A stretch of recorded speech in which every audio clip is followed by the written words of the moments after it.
Lo otro, lo que les decía desde el comienzo, haber estructurado un plan de largo plazo nos ha permitido tener claridad hacia dónde vamos y asegurarnos de que cada paso nos está acercando a esa meta que nos habíamos definido. Y un elemento muy importante es que al interior de la organización se han logrado desarrollar competencias técnicas y administrativas para gestionar este tipo de proyectos y para trabajar este tipo de procesos que no son fáciles. Parece que es muy fácil, pero tiene unas complejidades enormes. De lecciones aprendidas, pues, ¿qué les puedo contar? Fundamentalmente que este programa de saneamiento es un ejemplo para nosotros de un trabajo de región. Como lo decía ahora el magistrado de Lilla, en Europa pasa de un país a otro, a nosotros nos pasa de un municipio a otro, porque ya se nos perdió la frontera. Aquí tenemos que actuar de una manera integral, con una visión holística del territorio para que las acciones tengan un efecto potencializador y no actuar de manera desarticulada en cada uno de los territorios. Lo otro es reconocer que nosotros, como empresa pública que se encarga de la prestación del servicio de acueducto de alcantarillado, pues solo somos un actor dentro de todo el plan de saneamiento del río. Hay otra cantidad de actores que también están haciendo el esfuerzo y a los cuales la autoridad ambiental está convocando para que tengan unas metas de descontaminación. Uno de los elementos claves aquí es, por ejemplo, las canteras, que muchas veces dejan que sedimentos lleguen a las fuentes de agua y le dan una coloración al río muy característica, como un color café, producto de los limos y las arcillas. Es muy importante que todos esos actores, la industria, todos sean convocados y todos hagan el esfuerzo que les corresponde para poder lograr ese gran objetivo. Nosotros siempre nos hemos identificado como un actor que tiene una responsabilidad importante y que busca estar convocando a otros que se sumen a esta causa. Muy bien. Rápidamente les voy a contar un poquito de las obligaciones ambientales, pues aquí simplemente es lo que les había dicho, que en el año 2006 se nos aprobó el Plan de Saneamiento y Manejo de Vertimientos. Sobre ese programa inicial nosotros hemos solicitado a la autoridad ambiental 2 veces unos cambios en los cronogramas de las obras. El primero de ellos fundamentalmente porque el crecimiento de la ciudad en algunos sectores se ha desbordado y teníamos que aumentar la cantidad de redes que había que construir, y el segundo porque la construcción de la planta de Bello tuvo unas dificultades enormes en la consecución del lote y en la habilitación del lote para construir esa infraestructura. Yo creo que todos nos ponemos de acuerdo muy fácil en que hay que hacer una planta de tratamiento de aguas residuales para depurar las aguas, pero todos queremos que la hagan en la casa del vecino, en el patio del vecino y lejos de mi casa. Nadie la quiere tener cerca. Lograr habilitar un espacio donde se pueda hacer este tipo de infraestructuras son temas que uno a veces no tiene en cuenta, y a nosotros nos demoró más de 2 años poder tener el lote habilitado para hacer la construcción de la planta. Es uno de los elementos, creo que importantes, de aprendizaje en este tema. Aquí contarles un poco sobre las resoluciones que nos han habilitado todo el proceso. Esto no tiene, pues yo creo que mucha relevancia para el caso de ustedes, es simplemente que hemos seguido un ordenamiento desde lo que está establecido en la regulación para poder ejecutar cada uno de estos componentes del programa. Y aquí sí quería mostrarles un poquito el balance de lo que nosotros como entidad prestadora de servicios públicos hemos hecho en el reconocimiento simplemente de los elementos financieros que están establecidos en la ley, donde hay unos recursos que a nosotros como prestadores de servicios públicos nos corresponde aportar y que algunos de ellos están destinados justamente al saneamiento. Entonces nosotros en los últimos 5 años hemos aportado del orden de 4.700 millones de pesos por pago de uso de agua, tasa por uso de agua.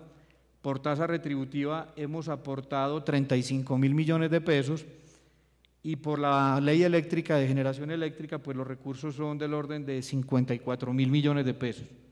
De ahí hay una fuente de recursos que en parte pueden ser destinados a estos programas de saneamiento y conservación. Aquí contarles un poco que este camino no ha sido fácil y hemos encontrado en él algunos obstáculos, y yo creo que uno de los elementos, escuchando esta mañana las anteriores presentaciones, uno de los elementos que esta sentencia puede aportar aquí es que está de alguna manera convocando a la articulación de todos los actores que tienen que ver con esto. Nosotros no teníamos una sentencia en Medellín para hacer esto y acordar esa acción es a través de negociaciones entre todos los actores. Eso desgasta bastante y toma mucho tiempo. Nosotros hemos encontrado que, paradójicamente, nuestro plan de saneamiento ha sido mucho más reconocido en el exterior que en el país. Aquí simplemente les estamos mostrando algunos de los reconocimientos que hemos recibido a nivel nacional e internacional por el avance de este plan. Eso es como básicamente lo que les quería contar. Muchas gracias.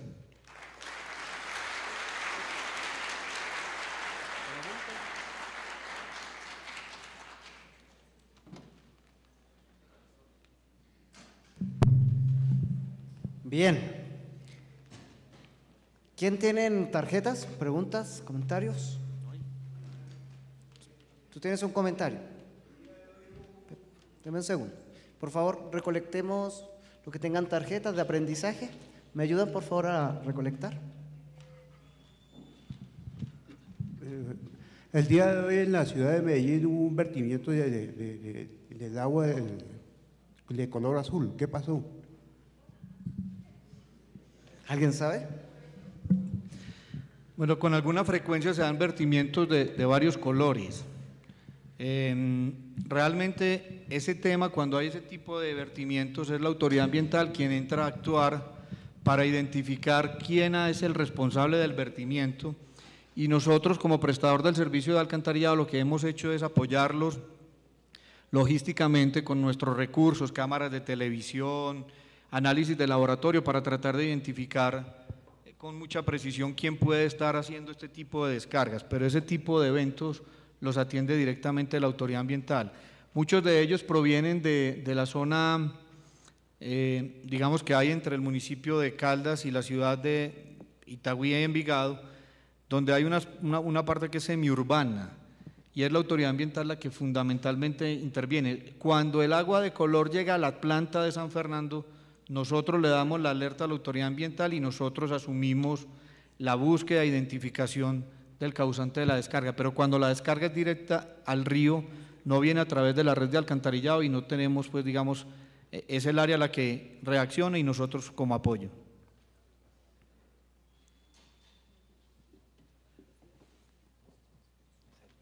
Disculpe, tengo una pregunta. ¿Son alcantarillados separados o combinados que llevan agua pluvial? ¿Y qué hace con el lodo que queda? Bueno, nosotros tenemos los dos sistemas, porque conviven, como en todas las ciudades del mundo, diferentes tecnologías conviven simultáneamente. Entonces, donde estamos desarrollando nueva infraestructura, hay redes que se construyen separadas para agua lluvia y para agua residual. En el centro de la ciudad, por ejemplo, que mencionaba que la infraestructura es muy antigua, las redes son combinadas. Parte de lo que vamos a hacer ahora es esa separación de las redes. Pero la pregunta tiene un elemento muy importante, porque en la ciudad de Medellín, y pasa seguramente en muchas de las ciudades de Colombia, hay zonas de la ciudad donde el espacio físico no permite la construcción de sistemas separados. Nosotros tenemos en la parte más alta de la montaña, en algunos barrios, sectores donde no existen calles, que las personas tienen unos andenes y unas escaleras para llegar hasta su casa. Entonces, en estos sectores, pensar que queremos construir un sistema separado implicaría casi que demoler las viviendas. Y el sistema de alcantarillado está previsto para darle una mejor calidad de vida a las personas, no para destruir sus viviendas o desplazarlos de su lugar de vivienda. Entonces hay un trabajo que se va haciendo poco a poco, en la medida en que la ciudad se va urbanísticamente remodelando, van llegando las nuevas tecnologías a estos puntos.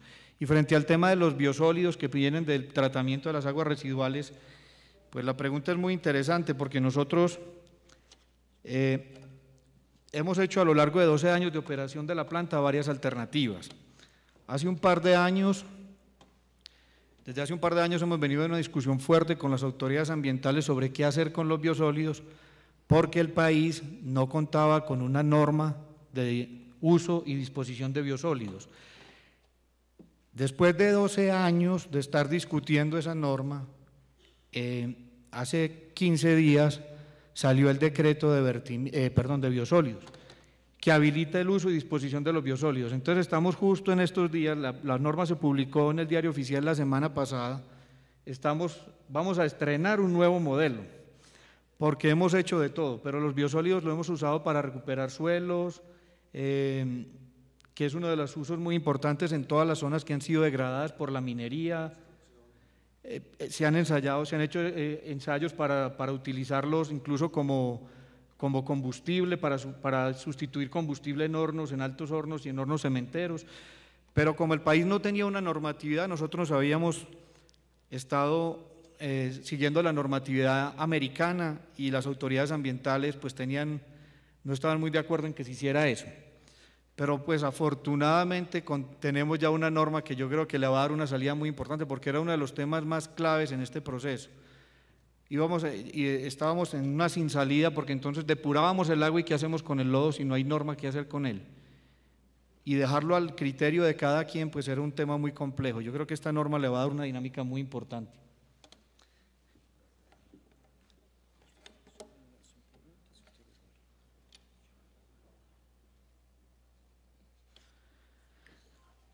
Aquí hay una pregunta que dice, ¿cómo se ha integrado a la empresa privada el saneamiento del río Medellín? ¿Vertimientos o producción limpia? ¿Cuál es la meta?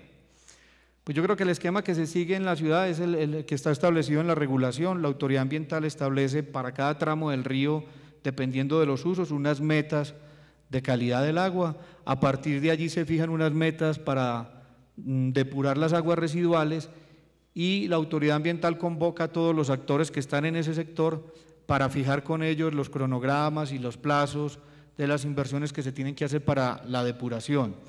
Hoy hay un tema muy importante que tiene que ver con la industria en este asunto y es que estamos justo hace 3 años más o menos, salió el decreto 3930 que va a regular los vertimientos de aguas a los cuerpos de agua y estamos desde hace 3 años en la discusión del decreto o la resolución que va a establecer los límites permisibles de las diferentes sustancias que se pueden vertir a un cuerpo de agua.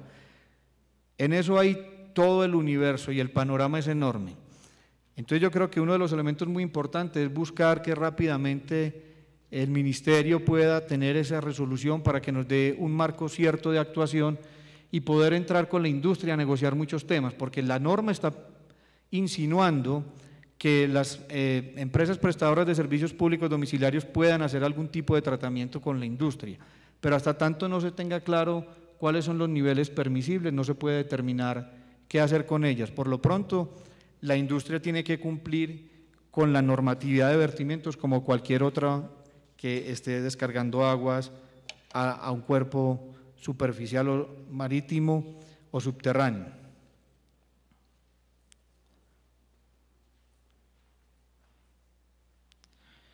Bueno, aquí hay una pregunta que yo no la podría contestar porque es más para la empresa Acueducto Alcantarillado de Bogotá. Dice, Medellín lleva 48 años descontaminando su río, Bogotá lleva casi el mismo tiempo haciendo lo contrario. ¿Será porque EPM se ha hecho responsable y los proyectos se financian con las tarifas? ¿Qué pasa con la empresa Acueducto Alcantarillado de Bogotá en esta ecuación? ¿Se logrará por vía de sentencias?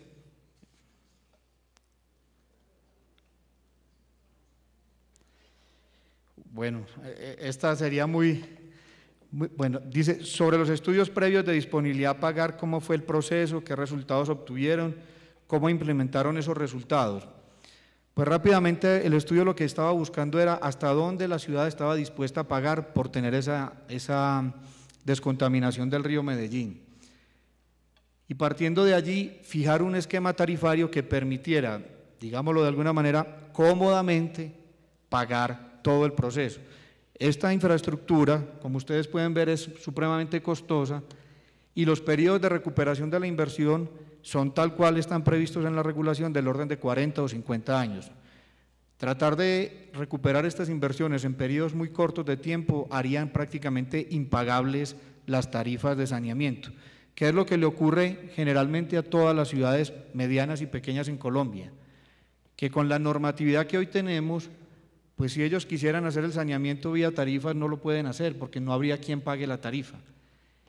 Y entonces lo que está pasando es que la regulación está llevando a que sea el Estado quien tenga que aportar los recursos para el saneamiento en toda parte, Los recursos del Estado son limitados, tiene el Estado que atender muchos frentes y lo que va a pasar es que el saneamiento a muchas ciudades en Colombia se va a demorar mucho en llegar. El esquema regulatorio tampoco estimula que particulares u otras empresas puedan invertir en el sector, justamente porque el modelo financiero no da un cierre. Y mientras no haya ese cierre financiero, pues el sector de acueducto y alcantarillado va a tener un retraso frente a lo que ha venido ocurriendo en el sector eléctrico.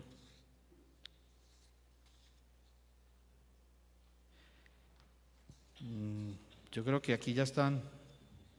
Esta sí que, ¿para cuándo tienen previsto el chapuzón en el río Medellín? Bueno, nosotros, como digo yo en la oficina, un poquito jocosamente, estamos, el año entrante creo que le podemos poner la cerecita a este lado del saneamiento, porque si todo sale bien como lo tenemos previsto, en septiembre estaríamos entrando en operación la Petar Bello, es una planta de 5 metros cúbicos por segundo, estaríamos ya con el orden del 95% de las aguas tratadas. Nos queda faltando echarle los chips de chocolate para que el helado quede completo con las dos más pequeñas del norte, pero ya vamos en esa ruta. Muy bien. Bueno, yo creo que están todas ya. Muchas gracias.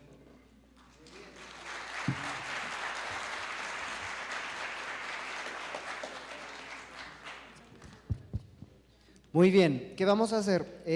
Si ustedes se fijan, hubieron dos tipos de tarjetas. En la parte de afuera, ustedes van a ver un tablero que dice Experiencias de Medellín. Voy a poner un subtítulo donde van a estar las preguntas y voy a colgar todas las preguntas para que queden visualizadas allí y nos llevemos eso de referencia para la experiencia. Aparecieron también lecciones aprendidas bien claras, no todo fue pregunta. Entonces lo vamos a ubicar con un signo más. Les voy a leer las 3 o 4 lecciones aprendidas. La experiencia del río Medellín deja varias lecciones. Podrían legarnos al proceso del río Bogotá, las que tienen que ver con el diálogo, la negociación y acuerdo con los actores, en especial los conflictos y la promoción de la participación ciudadana.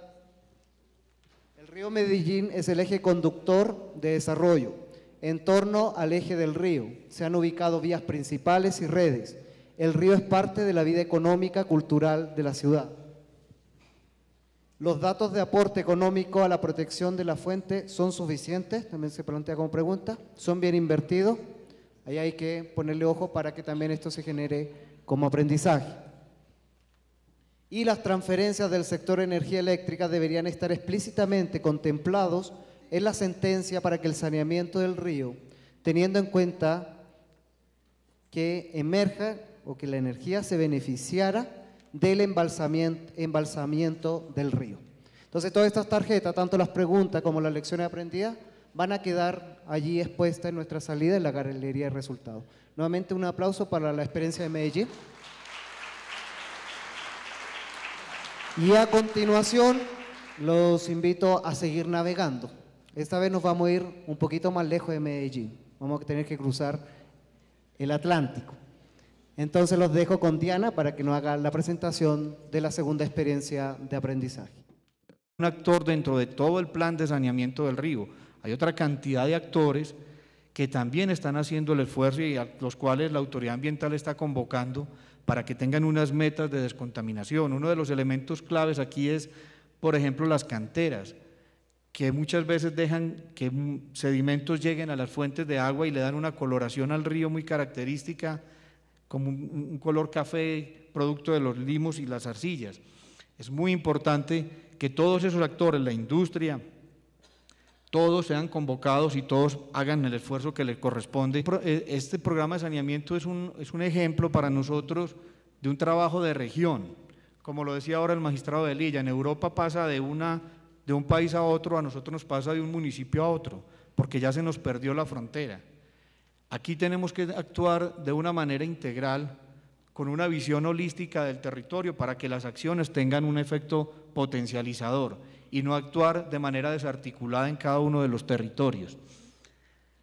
Lo otro es reconocer que nosotros, como empresa pública que se encarga de la prestación del servicio de acueducto de alcantarillado, pues solo somos para poder lograr ese gran objetivo. Nosotros siempre nos hemos identificado como un actor que tiene una responsabilidad importante y que busca estar convocando a otros que se sumen a esta causa. Muy bien. Rápidamente les voy a contar un poquito de las obligaciones ambientales, pues aquí simplemente es lo que les había dicho, que en el año 2006 se nos aprobó el Plan de Saneamiento y Manejo de Vertimientos. Sobre ese programa inicial nosotros hemos solicitado a la autoridad ambiental 2 veces unos cambios en los cronogramas de las obras. El primero de ellos fundamentalmente porque el crecimiento de la ciudad en algunos sectores se ha desbordado y teníamos que aumentar la cantidad de redes que había que construir, y el segundo porque la construcción de la planta de Bello tuvo unas dificultades enormes en la consecución del lote y en la habilitación del lote para construir esa infraestructura. Yo creo que todos nos ponemos de acuerdo muy fácil en que hay que hacer una planta de tratamiento de aguas residuales para depurar las aguas, pero todos queremos que la hagan en la casa del vecino, en el patio del vecino y lejos de mi casa. Lo otro, lo que les decía desde el comienzo, haber estructurado un plan de largo plazo nos ha permitido tener claridad hacia dónde vamos y asegurarnos de que cada paso nos está acercando a esa meta que nos habíamos definido. Y un elemento muy importante es que al interior de la organización se han logrado desarrollar competencias técnicas y administrativas para gestionar este tipo de proyectos y para trabajar este tipo de procesos que no son fáciles. Parece que es muy fácil, pero tiene unas complejidades enormes. De lecciones aprendidas, pues, ¿qué les puedo contar? Fundamentalmente que es un